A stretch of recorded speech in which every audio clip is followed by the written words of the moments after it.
오늘 말씀의 제목은 죄를 깨닫게 하는 고난이라는 제목으로 함께 은혜를 나누고자 합니다. 오늘 우리는 종교개혁주일로 함께 예배를 드리고 있습니다. 지금으로부터 500여 년 전 마틴 루터를 비롯한 개혁자들은 당시 교회를 깊이 병들게 했던 영적인 질병을 외면하지 않았습니다. 그들은 교회가 겪는 고통이 아무 이유 없는 신음이 아니라 복음의 진리에서 멀어진 심각한 질병 때문임을 정확히 진단을 했고, 말씀이라는 날카로운 칼을 들었던 하나님의 사람들이었다라는 겁니다. 여러분 혹시 환상사지 통증이라는 말을 들어보셨을까요? 환상사지 통증. 이게 뭐냐면 사고나 질병으로 팔이나 다리를 잃은 분들이 이미 없어진 바로 그곳에서 극심한 고통을 느끼는 현상이라고 합니다. 분명히 존재하지는 않는데 그곳이 가렵고 또 그곳이 저려오고 타는 듯이 아프다라는 겁니다. 저는 이 이야기를 들으면서 우리의 영적인 삶도 참 비슷할 수 있겠다라는 생각을 하게 되었습니다. 많은 사람들이 자신의 삶에 고통이 찾아올 때 이렇게 질문하게 됩니다. 하나님, 왜 저에게 이런 고통을 주십니까? 제가 무엇을 그렇게 잘못했습니까? 그리고 그 고통의 특별한 이유와 원인을 찾지 못하면 마치 존재해서는 안 될 환상사지 통증처럼 여기고 그대로 하나님을 원망하게 되고 깊은 절망에 빠지게 되곤 하더라는 겁니다. 그런데요, 오늘 성경은 우리에게 전혀 다른 관점을 이야기를 해주고 있습니다. 어쩌면 우리가 겪는 많은 고통은요, 이유 없는 환상 통증이 아니라 우리의 영혼 가장 깊은 곳에 자라난 치명적인 질병, 우리가 어쩌면 애써 외면하고 잊으려고 했던 바로 죄라는 종양을 정확하게 가르치고 있는 하나님의 신호일지 모른다는 겁니다. 20세기의 위대한 신학자 폴 틸리가 참으로 뼈아픈 진실을 우리에게 이야기를 합니다. 고통의 깊이는 진실의 깊이로 향하는 유일한 문이다. 무슨 뜻일까요? 사람들은요, 편안할 때, 모든 것이 순탄할 때 결코 자기 영혼의 깊은 곳을 들여다보려고 하지 않는다는 거예요. 굳이 아픈 진실을 마주할 필요를 느끼지 못한다는 겁니다. 오직 고통이라는 문을 통과하는 사람만이 비로소 자기 영혼의 가장 깊은 곳에 숨겨진 진짜 자기 자신의 모습이 어떠한지, 또 부끄러운 죄의 실체가 어떠한지 마주할 용기가 생기게 된다라는 이야기가 됩니다. 오늘 우리가 요셉의 형들을 살펴볼 겁니다.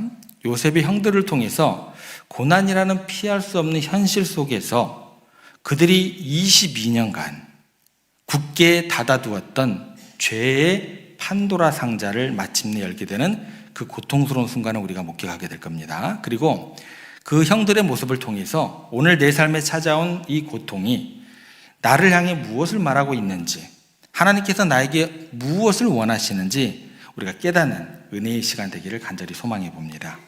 우리가 11절 말씀으로 한번 가보겠습니다. 저희들 같이 읽겠습니다. 우리는 다 한 사람의 아들로서 확실한 자들이니 당신의 종들은 정당꾼이 아니니이다. 지금 형들은 앞에 서 있는 총리 대신이 요셉인지 몰라요. 지금 애굽의 막강한 권력자 총리 앞에 서 있는 형들이 하는 이야기가 뭐냐면 자신들이 결백합니다. 우리들은 정직합니다. 필사적으로 목소리를 높여서 지금 주장하고 있는 구절입니다. 우리는 정직한 사람들입니다. 우리는 선량한 시민들입니다. 우리가 절대 파렴치범들이 아닙니다. 라고 목소리를 높여서 외치고 있어요.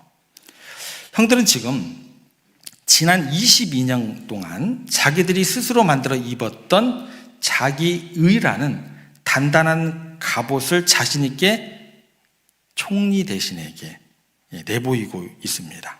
그리고 바로 이 자기의라는 갑옷이야말로 종교개혁의 정신이 깨뜨리고자 했던 가장 핵심이 되는 내용입니다. 종교개혁이 무엇인지 여러분 아시죠?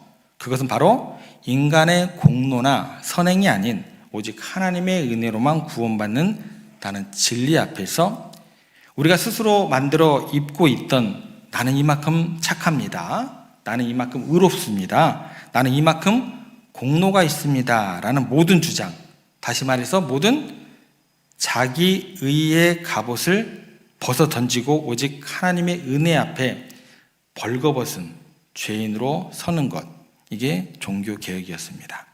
그러니까 요셉은 지금 형들이 내세우는 그 번지르한 변명에 전혀 요동치지 않습니다. 그들이 누군가 자기가 경험을 했잖아요. 그죠? 그래서 전혀 변명에 흔들리지 않더라는 거예요. 요셉은 그들의 단단한 갑옷 너머에 있는 골마 터진 상처를 정확하게 꿰뚫어 보고 있습니다. 그래서 그는 계속해서 그들을 몰아붙입니다. 그리고 마침내 그들의 진실성을 증명하라며 가장 아프고 혹독한 시험대 위에 그들을 세우게 됩니다. 그 시험대 위에 세우는 그 내용이 뭐냐면 너희 막내 아우 베냐민을 내 앞으로 데려오라. 이 시험을 그들에게 줍니다. 그러면 이런 생각이 들어요. 왜 베냐민을 데리고 오라고 하는 것이 그들의 진실성을 증명하는 시험이 되는 걸까라는 질문을 여러분들 가지셔야 돼요. 표면적으로는 이렇습니다. 그들이 말한 가족 이야기가 사실인지 아닌지 표면적으로 아주 간단하게 막내 동생이 정말로 존재하는지 확인하는 것이 표면적인 이유가 될 것입니다. 그런데 이 시험의 진짜 무서움은 거기에 있지 않아요. 요셉의 요구는 그들을 더 훨씬 더 깊은 어떤 내면의 아픔을 찌르고 있다라는 거예요. 여러분, 베냐민이 누구인지 우리가 생각해 봐야 됩니다. 베냐민은 누구냐면 야곱이 가장 사랑했던 아내 라헬이 낳은 둘째 아들입니다. 그러면 요셉이 죽었다고 믿고 있는 아버지 야곱에게는 사랑하는 아내 라헬의 마지막 남은 유일한 흔적이자 잃어버린 아들 요셉의 그림자가 되는 것이고 야곱에게 있어서 남은 생의 마지막 기쁨이고 마지막 위안이 되는 게 누구예요? 베냐민입니다. 그러니까 야곱이 그 아들을 자기 곁에서 떠나보낸다라는 것은 뭐가 되는 거예요? 내 목숨 가져가라는 거하고 똑같은 것이 되는 거예요. 그러니까 요셉의 요구는요, 바로 그 22년 전 그들의 죄가 시작된 가장 아픈 상처를 뭐예요? 정확하게 건드리고 있는 거예요. 정확하게 건드리고 있는 거예요. 그들이 과거에 저지른 죄가 무엇이었어요? 아버지의 사랑을 독차지했던 라헬의 첫 번째 아들 요셉을 팔아넘긴 거였어요. 그런데 지금 그들은 어떤 상황 가운데 놓이게 되는 거예요? 라헬의 두 번째 아들 베냐민의 목숨을 걸어야만 하는 그런 상황, 그런 시험에 놓이게 되었다라는 거예요. 과거에 자기들의 시기심 때문에 한 형제를 잃게 만들었는데 이제는 뭐예요? 자기들의 목숨을 부지하기 위해서 또 다른 형제 베냐민을 위험에 빠뜨려야 하는 그런 선택의 기로에 놓이게 되었다라는 겁니다.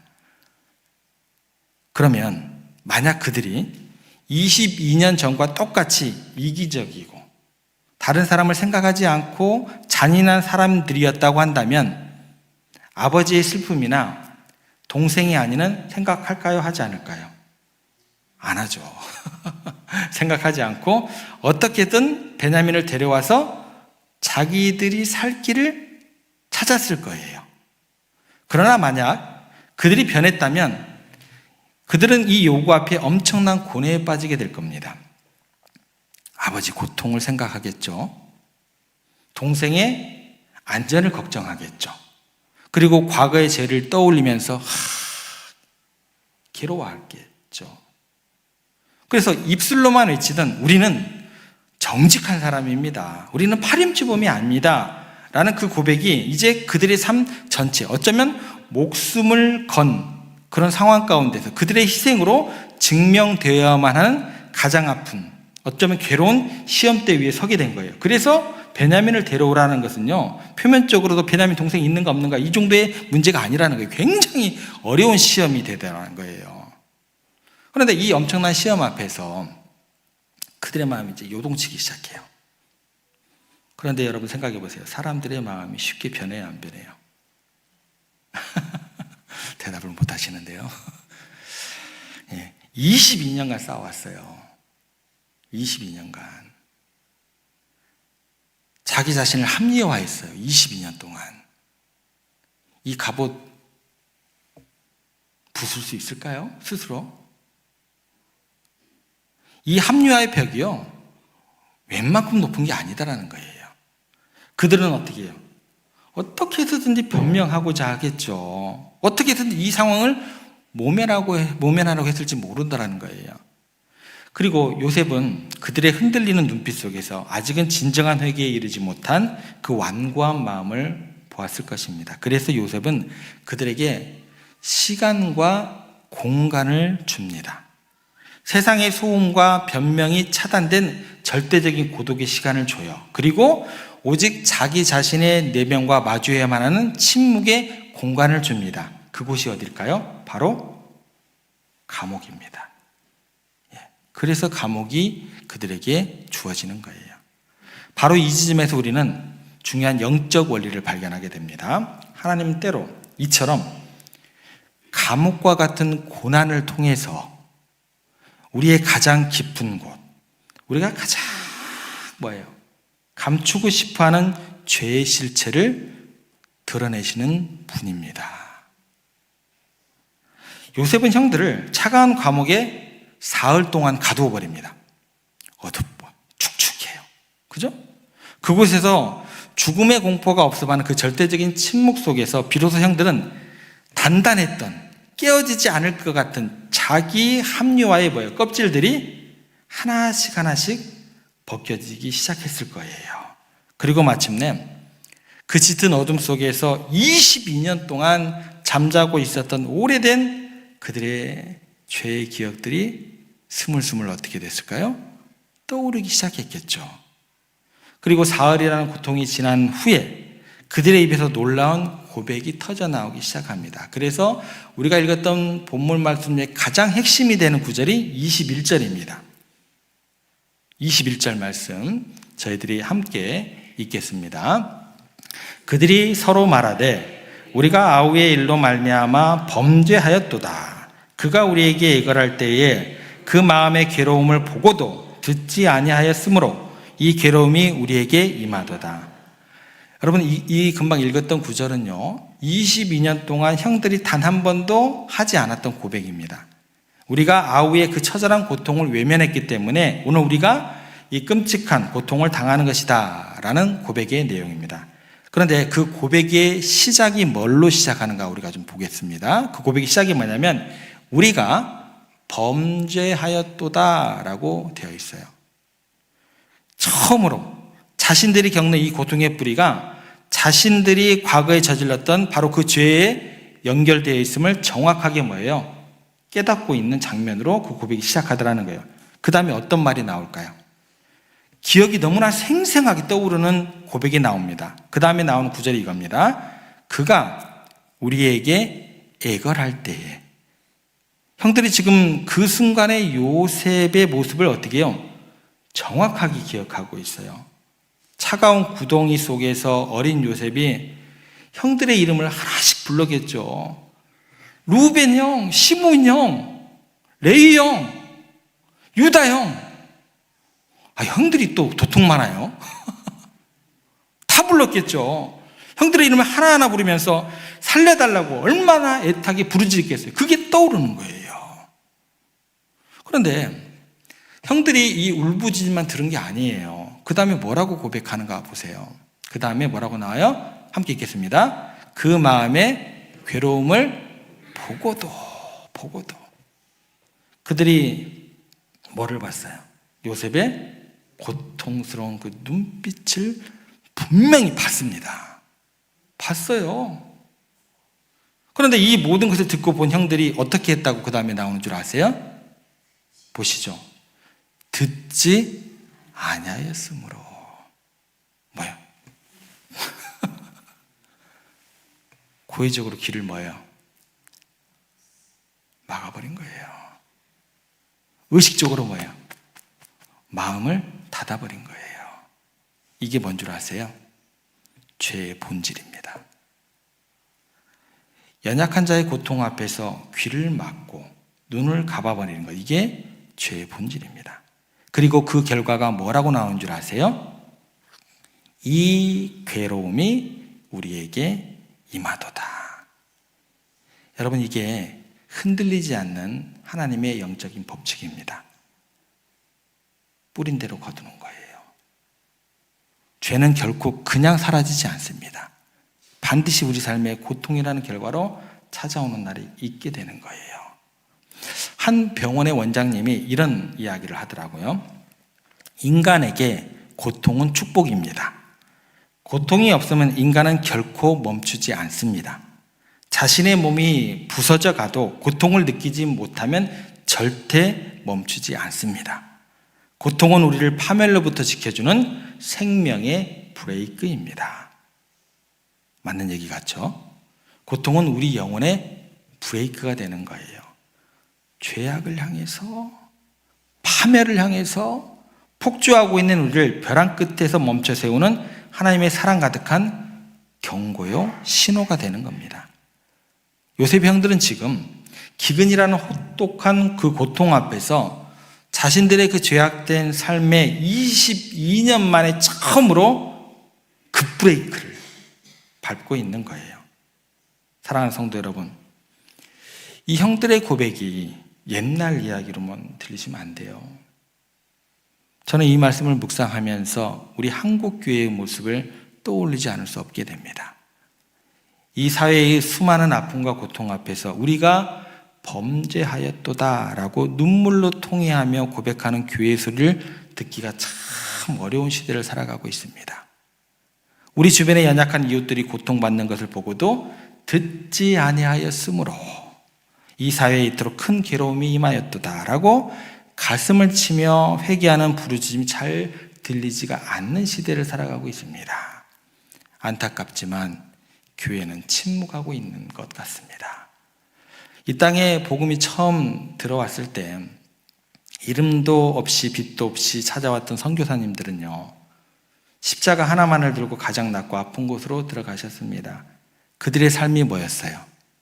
그냥 복음이었어요. 그런데 언제부터인가 교회는요, 순수했던 그 복음의 야생은 온데간데 없이 사라져버리고 세상의 아픔에 함께 울기보다 세상의 권력편에 서가지고 세상의 권력과 손잡고 부가 주는 안락함에 취해가지고 알량한 기득권 자리를 지키는 것에 급급하게 되더라는 거예요. 이렇게 우리가 사람들의 애타는 소리를 듣지 않는 사이에 르우벤이 피를 토하듯 외쳤단 말이 오늘 우리를 향하신 하나님의 음성처럼 우리의 심장을 때리게 됩니다. 하나님께서 뭐라고 하시는가 한번 들어볼까요? 22절 보겠습니다. 같이 읽겠습니다. 내가 너희에게 그 아이에 대하여 죄를 짓지 말라고 하지 아니하였더냐? 그래도 너희가 듣지 아니하니라. 그러므로 그의 핏값을 치르게 되었도다. 하나님께서 지금 우리에게 안타까운 마음으로 묻고 계십니다.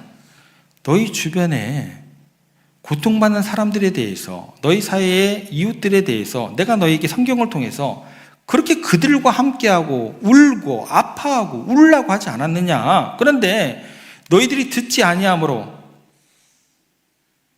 교회가 그 영광을 잃어버리고 그 교회 때문에 사회가 그 죄의 핏값을 치르고 있는 것이 아니냐? 하나님의 이 경고 앞에서 우리가 정신을 차리고 깨어 있어야 될 것 같습니다. 더 큰 기근이, 더 큰 하나님의 심판이 이 땅에 임하기 전에 우리 교회부터, 나 자신부터 하나님 앞에 무릎을 꿇어야 하지는 않나. 그 하나님의 음성에 귀 기울이는 우리가 되었으면 좋겠습니다. 그런데 여러분들 너무 두려워하지 마세요. 너무 실망하지 마세요. 이 모든 절망적인 상황 속에서 하나님께서 놀라운 구원의 길을 예비해 두셨다라는 것입니다. 그것은 바로 하나님을 경외하는 한 사람이 준비되어 있었다라는 거예요. 그 사람의 이름이 요셉이었다라는 것입니다. 18절에서 요셉이 무엇이라고 선포하는지 한번 보겠습니다. 같이 읽겠습니다. 나는 하나님을 경외하노니 너희는 이같이 하여 생명을 보존하라. 와, 누가 등장하는 거예요? 하나님을 경외하는 사람이 등장하는 거예요. 하나님을 진짜로 예배하는 사람이 등장하는 거예요. 하나님의 말씀을 내 생명같이 여기는 사람이 등장한 거예요. 그죠? 만약 여러분 여기서요, 요셉이라는 사람이 하나님을 경외하지 않았다면 어떤 일이 벌어졌을까요? 이 이야기는요, 피비린내 나는 복수극으로 끝나게 됩니다. 그러나 요셉은요, 자신의 감정보다 하나님을 더 두려워했기 때문에 그의 형들은 죄에도 불구하고 생명을 보존할 수 있게 되는 아름다운 이야기가 펼쳐지게 됩니다. 그리고 이 모든 죄의 고백과 심판의 과정 뒤에 더욱 놀라운 하나님의 은혜가 숨겨져 있음을 우리는 또한 발견하게 됩니다. 25절 한번 가보겠습니다. 같이 읽겠습니다. 명하여 곡물을 그 그릇에 채우게 하고 각 사람의 돈은 그의 자루에 도로 넣게 하고 또 길 양식을 그들에게 주게 하니 그대로 행하였더라. 요셉이 그 형들의 자루에 생명의 양식을 가득 채워주면서 그들이 양식값으로 냈던 돈을 아무도 모르게 그 자루에 어떻게 해요? 넣어줬어요. 그죠? 형들이 알았어요, 몰랐어요? 전혀 알지 못했지만 그들은 자신들의 죄값을 치른 것이 아니라 값없이 거저주는 은혜로 생명의 양식을 얻게 됩니다. 이것이 뭘까요? 이게 복음입니다. 이것이 뭐예요? 십자가의 신비로움이에요. 하나님은 고난을 통해서 우리 죄를 철저하게 깨닫게 하시고 회개를 촉구하시지만 그와 동시에 우리들이 전혀 알지 못하는 방법으로 우리가 깨닫기도 전에, 알기도 전에 이미 우리를 위한 구원과 용서의 은혜를 완벽하게 준비하고 계셨었고 그 구원의 역사를 우리 가운데 이루신 분이다라는 거예요. 사랑하는 성도 여러분, 잠시 우리가 주님께서 친히 마련하신 성찬의 자리로 나아갈 것입니다. 우리가 어떤 자격으로 이 거룩한 상 앞에 설 수 있겠습니까? 우리의 의로움 때문일까요? 우리의 선한 행실 때문일까요? 아닙니다. 우리는 요셉의 형들처럼 우리의 단단했던 자기 의의 갑옷을 벗고 세상의 권력과 부와 기득권에 안주했던 부끄러움을 고백하며 텅 빈 마음으로 나아갈 뿐입니다. 주님, 우리가 범죄하였습니다. 주님의 긍휼이 없이는 단 한순간도 살 수 없는 죄인에 불과합니다. 이 아픈 회개의 고백 위에 주님께서 우리의 텅 빈 자루를 생명의 양식과 은혜로 가득 채우실 줄 믿으시기를 바랍니다. 우리가 지불해야 될 죄의 값은 당신의 아들 예수 그리스도께서 십자가에서 이미 피 흘려 다 치르셨음을 기억하시고 우리에게는 값없이 생명의 떡과 잔을 내어주신 그 사랑의 은혜에 감격하는 시간 되었으면 좋겠습니다. 오늘 이 떡과 잔을 받을 때에 요셉의 형제들이 나중에 뒤늦게 자루 속에 돈을 발견하고 얼마나 기뻤겠어요. 얼마나 놀랐겠어요. 그리고 두려움에 휩싸였던 것처럼 우리의 인생의 자루에 이미 채워져 있는 하나님의 놀라운 용서와 사랑을 발견하는 여러분들 되시기를 부탁을 드립니다. 고난을 통해서 우리의 죄를 보게 하시고 그 눈물의 회개 위에 십자가의 완전한 은혜를 부어주시는 그 놀라운 사랑을 날마다 깊이 경험하는 여러분들의 삶이 되시기를, 이번 한 주간의 삶이 되시기를 주님의 이름으로 축복합니다.